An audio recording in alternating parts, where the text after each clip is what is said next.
अस्सलाम वालेकुम नाज़रीन, सराबर खदा आपसे मुखातिब है। इंडिया और पाकिस्तान की सूरत हाल के हवाले से दुनिया के ताकतवर तरीन शख्स डोनाल्ड जे ट्रम्प ने ट्वीट किया है। ये बड़ा अहम तरीन है, ये आपके सामने रख देते हैं। नाज़रीन, इंडिया के अंदर मातम है, खौफनाक मातम है। वहां पर चीखें हैं, रोना है, पिटना है, बाल नोच रहे हैं, मुंह नोच रहे हैं, गुस्सा है, शदीद तरीन गुस्सा है। उनकी आंखों से लिटरली खून निकल रहा है, उनकी उनकी मुंह से आग निकल रही है। वो चीख रहे हैं, चिल्ला रहे हैं। कोई कहता कोई शर्म से मर गया है, कोई सर्फ खाकर मर गया है।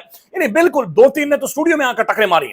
बुरी हालत है, क्योंकि खबरें ये आ रही है कि भटिंडा से राफेल के कुछ टुकड़े मिले, पुर्जे राफेल से मिले, राफेल के हैं भटिंडा से मिल रहे हैं, फिर मुख्तलिफ और जगहों से मिल रहे हैं। फिर अभी ये खबरें मजीद आ रही हैं कि जनाब जो S-400 मिसाइल सिस्टम है, उसके जो पुर्जे हैं, तारे हैं, लाइटें, वो मिल ही नहीं रही। यानी उसकी जो बिल्कुल पथेड़ कर उसे फेंका है, उसकी जो धज्जियां उड़ाई गई हैं, वो अभी तक उसके बारे में खबरें आ रही है कि ना S-400 मिसाइल सिस्टम का जो असल सिस्टम है, वो सिस्टम ही नहीं मिल रहा। मोदी कह रहा है कि बाकी चीजें बाद में करेंगे, पहले इस सिस्टम तो कम से कम ढूंढे। ये राफेल किधर गया, ये फलाने किधर गए, ढिमकान किधर गए। तो ये बड़ी खौफनाक सूरत हाल है जो इंडिया के अंदर पड़ी हुई है। लेकिन जो रोना रवास है वो सिर्फ इंडिया में नहीं पड़ा हुआ, बल्कि यूरोप रो रहा है। यानी जंग इंडिया और पाकिस्तान की थी, लेकिन यूरोप रो रहा है, इजराइल चीख रहा है, अमेरिका तो ट्रंप खुलकर कपड़े उतारकर मैदान में आ गया।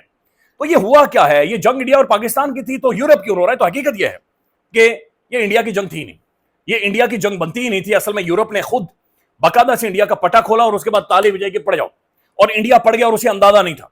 अब जो बैनुल अक़वामी अखबार है द टेलीग्राफ, मैं टेलीग्राफ की कुछ सुर्खियां, खबरें, अब जो बैनुल अक़वामी अखबार चूंकि छाप रहा है लगातार, लेकिन जो कुछ मोस्ट रेप्यूटेड दुनिया का जरीदा है, वो क्या लिखा है सारी सूरत हाल के पर, वो कुछ चीजें आपके सामने रखते हैं सूरत हाल, ताकि क्लियर हो कि ये हुआ क्या है।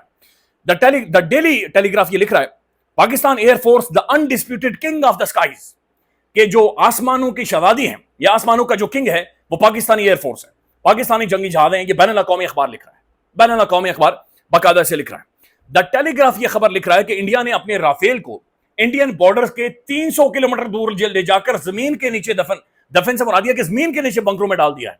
यानी राफेल जो तकरीबन $240 मिलियन का एक तैयारा है, राफेल दुनिया में सबसे बड़ा लड़ाका तैयारा है, सबसे तगड़ा लड़ाका तैयारा, नो डाउट। उसकी जहाज गैर मामूली किस्म का वो जहाज है, और उसके सामने कोई चीज ठहर ही नहीं सकती।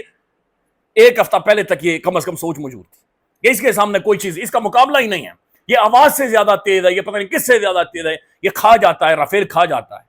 तो राफेल को इंडियन बॉर्डर से 300 किलोमीटर दूर ले जाकर जमीन के नीचे बंकरों के अंदर राफेल को डाल दिया है।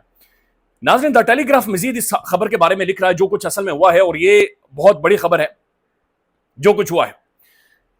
ये जो इंडियन जो द टेलीग्राफ लिख रहा है, मैं आपके सामने रख देता हूं। टेलीग्राफ ये कह रहा है, सुबह 4 बजे एक गैर मामूली वाकया पेश आया, मैदान जंग में नहीं बल्कि सफारती पस मंजर पर। इतलात के मुताबिक चीन के सफीर ने पाकिस्तान में रावलपिंडी को एक हंगामी फोन कॉल की। चंद घंटों में एक तवील अरसे से तैयार करदा हंगामी मंसूबा फाल हो गया था। द टेलीग्राफ ये कह रहे हैं कि एक तो जंग वो थी जो आप आसमानों पर देख रहे थे, ड्रोन आ रहे हैं, बॉर्डर्स के ऊपर जंगी तैयारे मौजूद हैं, लेकिन वो कह रहे हैं कि ये सिर्फ 2% है जो आपने देखा है, 98% वो है जो बैकग्राउंड में हुआ है। और ये वो एक एक्स्ट्रा ऑर्डिनरी खबर लेकर आ गया है। वो ये कह रहे हैं कि सुबह 4 बजे, और ये सुबह 4 बजे कौन से दिन जिस दिन राफेल मारा गया है, ये उस दिन की खबर है। सुबह 4 बजे गैर मामूली वाकया पेश आया, मैदान जंग से नहीं बल्कि सफारती पस मंजर से। इतलात के मुताबिक चीन के सफीर ने पाकिस्तान में रावलपिंडी को एक हंगामी फोन कॉल की। चंद घंटों में एक तवील अरसे से तैयार करदा मंसूबा फाल हो गया। जो कुछ इसके बाद हुआ है वो सिर्फ एक फजाई झड़प नहीं थी, बल्कि एक इंकशाफ था जिसने भारत की फजाई बर्तरी का वो फसाना तोड़ दिया है जो बरसों से फैलाया जा रहा था। यानी द टेलीग्राफ ये कह रहा है कि असल में इंडिया को घेर घार कर इस सारे लाया गया, और जो पाकिस्तानी फिजाएं थी ये इंडिया के लिए कब्रिस्तान थी जो कि बन चुकी थी। इंडिया की जो फजाई बर्तरी थी वो एक फसाना था जो कि तोड़ डाला गया, जो बरसों से फैलाया गया था, और इसके बाद मगरबी ताकतों का यकीन भी टूट गया।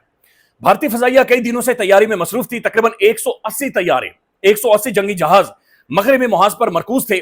मकसद वादे था कि बालाकोट को दोहराना है, पाकिस्तानी दिफा को तोड़ना है, और अपनी स्ट्रेटेजिक बर्तरी को बहाल करना है। यानी 180 जंगी तैयारे भारत लेकर आया था कि पाकिस्तान में स्ट्राइक करनी है और अपना झंडा गाड़ना है और एस्टेब्लिश करना है कि हम एक बड़ी ताकत है और हम पाकिस्तान को पीछे छोड़ सकते हैं। लेकिन आसमान अब पहले जैसा नहीं था। टेलीग्राफ कह रहा है कि आसमान अब पहले जैसा नहीं था। भारतीय फजाइया कभी भी मुकर्ररा हद पार ना कर सकी। उन्हें मालूम था कि उसके पार क्या मौजूद है। पाकिस्तानी J-10C लड़ाका तैयारे, चीनी साख्ता और खामोश कातिल मिसाइल PL-15 जो 300 किलोमीटर से ज्यादा फासले तक मार करने वाला है, आवाज की रफ्तार से 5 गुना तेज रेडार्स जो हर निशाना बाज को जो हर निशाना बाज को यानी ये कह रहे हैं कि मोहलत भी नहीं देते, वो जनाब इसके अंदर यानी ये इसके अंदर मौजूद थे। भारत ने सिर्फ पाकिस्तानी पायलट नहीं देखे, उन्होंने चीन का मुकम्मल फिजाई जंगी नजरिया देखा है जो स्कर्दू से पसनी तक फैला हुआ था। और राफेल वो तो समझ ही ना पाए कि हुआ क्या है। वो कह रहे हैं कि जनाब भारत का प्लान ये था कि 180-85 लड़ाका तैयारी लेकर जाएगा, राफेल इनके पास 36 मौजूद हैं और ये पाकिस्तान के अंदर स्ट्राइक करेगा, हमले करेगा, मिसाइल मारेगा, जगह तबाह करेगा, एयरफोर्स पर हमला करेगा, बेसिस पर हमला करेगा और वापस चले जाएगा। लेकिन भारत को अंदाजा नहीं था कि जनाब वहां पर हो क्या रहा है। और यहां पर आगे जो चाइनीज तैयारा था J-10C और उसके अंदर जो PL-15 जो 300 किलोमीटर तक मार करने वाला मिसाइल है, ये मौजूद थे और ये तैयार खड़े थे। वो ये कहते हैं कि जो राफेल था, राफेल को समझ नहीं आई कि उसके साथ हुआ क्या है। एक राफेल जिसकी मालियत $25 करोड़ से भी ज्यादा थी, इतलात के मुताबिक फिजा में ही मार दिया गया। यानी एक राफेल तैयारा हवा में ही मार दिया गया और ये इतना तेज है, इतना क्विक है कि ये अनबीटेबल टेक्नोलॉजी है राफेल के अंदर जो मौजूद है। उसके बाद वो कहते हैं कि हवा में मार दिया गया। दूसरा, बामुश्किल वापस पहुंच सका वो स्पेक्ट्रा EW निजाम जो इसे बचाने के लिए बनाया गया था, मुकम्मल तौर पर नाकाम हो गया। PL-15 मिसाइल में रवायती रेडार ना था बल्कि मसनूई जहानत से चलने वाली खामोशी थी। यानी PL-15 जो कि मिसाइल है जो कि चाइना ने हमें दिया है, उसके अंदर वो कह रहे हैं कि वो रडार से वो सिस्टम ही नहीं था जिसे ट्रेस किया जा सके, बल्कि इसके अंदर आर्टिफिशियल इंटेलिजेंस से चलाई जाने वाली एक खामोशी थी कि ये ट्रेस नहीं हो सकता। ये उस जो राफेल था उसके अपने रडार के अंदर नहीं आ सका। ये कोई डॉग फाइट तैयारों की लड़ाई ना थी बल्कि एक घात थी। पाकिस्तानी फजाइया चीनी सैटेलाइट के ताउन से एक सेंसर फ्यून मजमुआ राफेल कुछ भी निशाने को लॉक ना कर सके, ना ही अपने दुश्मन को कुछ देख पाए। जब मिसाइल निशाने पर लगे तब सब कुछ खत्म हो चुका। यानी वो ये कह रहे हैं कि असल में राफेल को या उन्हें ये लगा कि उनकी बर्तरी है, लेकिन यहां पर पाकिस्तान PL-15 और J-10C और J-17 थंडर ब्लॉक 3 ये घात लगाकर बैठे हुए थे। वो कहते हैं कि जो राफेल है उसके अंदर सिस्टम मौजूद है कि वो सेंस कर लेता या उसके सेंसर बता देते उसे, लेकिन हैरान कुन तौर पर राफेल को पता ही नहीं चला, उसके सेंसर्स ने काम करना छोड़ दिया और राफेल को तब पता चला जब सब कुछ खत्म हो चुका था। इसलिए भारतीय फजाई बेड़ा ग्राउंड कर दिया गया है, इसीलिए वो सरहद से 300 किलोमीटर पीछे चले गए हैं। वजह यह नहीं है कि वो बहादुर नहीं है, बल्कि वजह यह है कि अब उनके पास यकीन नहीं रहा। स्ट्रेटेजिक शर्मिंदगी इसके असरात बहुत बड़े हैं। भारत का फखरिया हथियार राफेल एक चीनी मिसाइल के हाथों पाकिस्तानी तैयारी से मारा गया है। यह सिर्फ अस्करी नाकामी नहीं है, यह एक सियासी पैगाम था। यहां तक कि ब्लूमबर्ग ने भी लिखा है यह चीन पाकिस्तानी मरबूत जंगी हिकमत अमली का अमली मुजाहरा था। मगरबी तजियाकार हैरान रह गए हैं, फ्रांसीसी दिफाई मुआहदे गैर यकीनी का शिकार हो गए हैं और चीन खामोशी से मुस्कुरा रहा है। खेल बदल चुका है, यह 2019 नहीं है, यह बालाकोट नहीं है। अब भारत जानता है कि पाकिस्तानी फिजाई हदूद में दाखिला भारत के जाल में मौत के जाल में कदम रखने के मुतरादिफ है। जो PL-15 J-10C और पाकिस्तानी अज़म से तरबियत दिया गया है, इसलिए वो पीछे रहते हैं, खौफ से ग्राउंड में चले गए हैं, रडार की आंख से अंधे हो गए हैं और खामोशी से रुस्वा हुए हैं। भारतीय पायलट में महारत की कमी नहीं है, लेकिन मसला यह है कि मैदान जंग में जनाब चीजें बदल गई हैं और rule of the game change हो गए हैं। मई 2025 में खेल बदल गया है। भारत का फजाई बर्तरी का ख्वाब 36 राफेल के साथ टूट गया है। बरतानवी और जो बैनुल अक़वामी हथियारों बनाने वाली जो कंपनीज की डोमिनेंस थी वो खत्म हो गई है। ये कोई आम फजाई लड़ाई नहीं थी, ये एक नजरियाती इन्हिदाम था जिसे दुनिया भर के अस्करी माहिरीन ने बराह रास्त देखा है। राफेल को नाकाबिल तस्खीर समझा जाता था, इसकी टेक्नोलॉजी जदीद तरीन लड़ाका तैयारे F-35 से बेहतर तस्वुर किया जाता था, लेकिन इस दिन वो एक ऐसे जाल में दाखिल हुआ जिसे वो ना देख सका। ना ही राफेल को मोहलत मिल सकी। चीन ने खामोशी से मगर ताकतवर अंदाज में मुदाखलत की, वैसे नहीं जैसे मगरबी तजियाकारों ने सोचा था। ना J-20 तैयारे आए, ना जंग का ऐलान हुआ, बस एक नेटवर्क था, एक खामोश जंजीर जो दुश्मन की हर हरकत को देख रही थी। पाकिस्तान के जो तैयारे हैं वो खामोशी से हवाओं के अंदर मौजूद थे और इंडिया को फेंटा लगा है। दिस इज हाउ ये मगरबी अखबार और द टेलीग्राफ लिख रहा है कि जनाब पाकिस्तानी जो फिजाएं हैं ये खुदकुशी तस्वुर होंगी और चाइना ने ऐलान तो नहीं किया, लेकिन वो घात लगाकर बैठा था और जो ही तैयारे उड़े उसके बाद कहानी जो हुई वो रेस्ट इज द हिस्ट्री। नाज़रीन, बैनुल अक़वामी अखबार मजीद इस बारे में लिख रहा है कि चाइना इस वक्त खौफनाक किस्म की सर्विलेंस कर रहा है इंडिया की, बल्कि पूरी दुनिया की कर रहा है। और उनके मुताबिक इस वक्त तकरीबन 250 से ज्यादा सैटेलाइट्स हैं जो कि जिनके जरिए चाइना मॉनिटर कर रहा है। और उन 250 से ज्यादा सैटेलाइट्स में से तकरीबन 150 के करीब सैटेलाइट्स वो हैं जिनके जरिए वो सिर्फ सर्वेलेंस कर रहा है, मिलिट्री को देख रहा है, चीजों को देख रहा है। सिचुएशंस को इवॉल्व कर रहा है, और चाइना आज एक ऐसी ताकत बन चुका है कि जो मगरब के इकोनॉमिक ढांचे को बर्बाद कर गई है, मिलिट्री इकोनॉमिक ढांचे को बर्बाद कर गई है, उन्हें तबाह कर गई है। राफेल खत्म हो गया है, S-400 मिसाइल सिस्टम खत्म हो गया है, इंडिया कोलैप्स कर गया है, खत्म हो गया है, और अगले 10 से 20 सालों तक इंडिया दोबारा से अब इस हजीमत से बाहर नहीं आ सकेगा।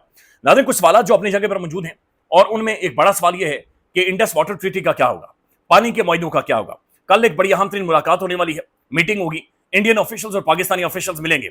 बगैर पानी के पाकिस्तान का गुजारा नहीं है, ये बात दुरुस्त है, और ये रियलिटी है। एक आम फहम बंदा भी समझ सकता है कि पानी ना हुआ पाकिस्तान बंजर हो जाएगा, पाकिस्तान खत्म हो जाएगा, और ऐसा मुमकिन नहीं है। लिहाजा पानी के ऊपर क्या चीजें तय पाती हैं। कुछ बैनुल-अक़वामी अखबारात ये भी लिख रहे हैं कि शायद बिहाइंड द सीन को अंडरस्टैंडिंग हो जाए कि जनाब हम कोई ट्रीटी से बाहर नहीं कर रहे, बेफिक्र रहे, आहिस्ता आहिस्ता सूरत नॉर्मलाइज हो जाएगी। लेकिन नाज़रीन, इसी दौरान जो ट्वीट आया है ये बड़ा अहम तरीन ट्वीट है, और ये सबसे इंपॉर्टेंट है। ये डोनाल्ड जे ट्रंप का ट्वीट है।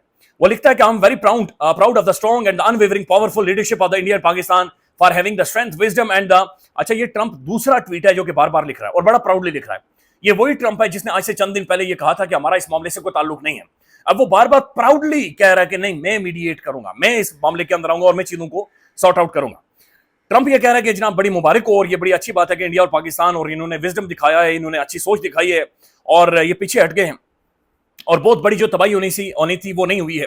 Millions of good and innocent people could have died, यानी मिलियंस ऑफ लोग मर सकते थे। Your legacy is greatly enhanced by your brave actions. I am proud that the USA was able to help you arrive at his historic and heroic decision। अभी ये heroic decision कह रहा है जब इंडिया को पटकार लगे, जब मोदी की मां का खसम मारा गया है, सरेआम राफेल तबाह हुआ है, उसके बाद जाकर ये दरिंदा जा। अच्छा, ये सबसे बड़ा बहरूपिया है ये सब। और पाकिस्तान के अंदर I don't know, Pakistani intelligence या यूनिवर्सिटीज में तो खैर डिबेट शुरू हो गई है, लेकिन पाकिस्तान के अंदर इसके ऊपर कॉलम्स लिखे जाने चाहिए, इस पर रोला पड़ना चाहिए। एंड वी हैव टू सी कि अमेरिका के साथ हमारे ताल्लुकात 76 सालों से कैसे हैं और चीन के साथ कैसे हैं। यानी दुनिया शिफ्ट हो रही है, ये दुनिया अब दूसरे ब्लॉक की तरफ जा रही है, और हम कब तक अमेरिका के नीचे लगे रहेंगे? हम कब तक अमेरिका के सामने ठूठा उठाकर अमेरिका की प्रॉक्सीज का शिकार होते रहेंगे, जिस तरह से इंडिया को वो पटा खोलकर जब दिल करता है छोड़ देता है। While not even discussed, I am going to increase trade substantiality we both with the great nation. Additionally, I will work with you both to see if after 1,000 years a solution can be arrived at concerning Kashmir। अब ये सबसे alarming चीज है, वो ये कह रहा है कि अब हजारों सालों पर मबनी जो एक बहुत बड़ा मसला है कश्मीर का, मैं अब ये इन दोनों ममालिक के दरमियान कश्मीर के मसले के ऊपर भी सालसी करूंगा, और ये मसला मैं हल करवाऊंगा। साथ वो कह रहा है कि मैं ट्रेड खुलवाऊंगा, मैं कारोबार करवाऊंगा, मैं तिजारत करवाऊंगा। God bless the leadership of India and Pakistan on a good job, well done. ये नौसरबाज है, ये बिल्कुल नौसरबाज है, किसी गेम पर आया हुआ है। इसकी एक किताब है art of deal, Donald Trump की, बराए मेहरबानी लाजमी पढ़ें। ये सिर्फ डील करता है, और जब आप डील करते हैं तो डील का मतलब उसूल नहीं होता। डील का मतलब ये होता है कि ये पेंसिल मुझे दें और वो ले लें, ये लें और वो दें। ही इज अ डीलर, ये डील मेकर है। और ये कह रहा है कि कश्मीर के ऊपर अब मैं कोई रोल प्ले करूंगा। कश्मीर के ऊपर रोल प्ले हो चुका है। अक़वाम मुत्तहिदा की रेजोल्यूशंस है, यूनाइटेड नेशन सिक्योरिटी काउंसिल के रेजोल्यूशंस है कि कश्मीर में प्लेबिसाइड होगा, कश्मीर में राय शुमारी होगी, हक के खुद इरादियत, यानी उन्हें सेल्फ राइट दिया जाएगा कि वो खुद चूज करें कि कश्मीरी चाहते क्या है। ये उनका हक है जो कि पेंडिंग है, जो उन्हें दिया जाएगा। कश्मीर का एक एक बच्चा, एक एक जवान, एक एक बुजुर्ग, पूरा कश्मीर का ओवरसीज डायस्पोरा उस राइट को एक्सरसाइज करेगा। वो खुद फैसला करेंगे, चाहे आजाद कश्मीर के होंगे या चाहे मकबूजा कश्मीर के होंगे, खुद फैसला करेंगे कि कश्मीर का मुस्तकबिल क्या होगा। ख्याल रखिएगा, अपडेट करेंगे। अल्लाह हाफिज।